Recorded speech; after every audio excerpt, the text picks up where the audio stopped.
Wakati mwingine tunapokuwa tunaomba vitu hatujibiwi.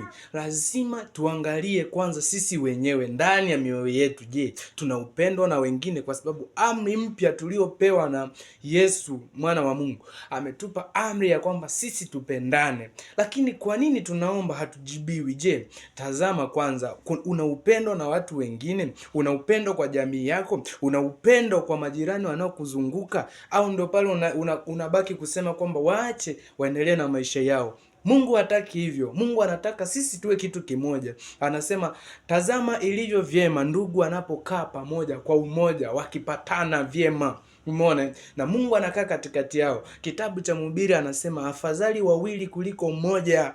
Kwa nini? Hata Mungu amesema walipo wawili watatu wakijadili kuhusu mimi, nami nipo katikati yao. Sasa wewe unapokuwa unajichagua, unasema acha mimi nipambane na maisha yangu, nipambane na vitu vyangu, hapo unakuwa uko kinyume na utaratibu wa kimungu. Lakini Mungu anataka tuwe wamoja, ili tunapokuwa tuna nguvu ile moja ya Kristo, tunaenda tunaomba, tunajibiwa. Ndio maana akasema tunayaweza mambo yote katika yeye atutiaye nguvu. Sio peke yako, kwamba tunaweza kwa yeye anayetutia nguvu, kwa sababu Mungu ndiye anatupa nguvu tunapokuwa tuko kitu kimoja. Angalia hata mwanzo kule kwenye kitabu cha Mwanzo, mnara wa Babeli ulipokuwa unajengwa, watu walikuwa wamenia mamoja, wanaongea lugha moja, wakaazimia kufanya kitu kimoja, wakajenga ule mnara wa Babeli mpaka ukawa mkubwa. Hata Mungu alipowavuruga kila mtu aongee lugha yake, lakini aliona ile nguvu ya umoja ni jinsi gani inavyofanya kazi.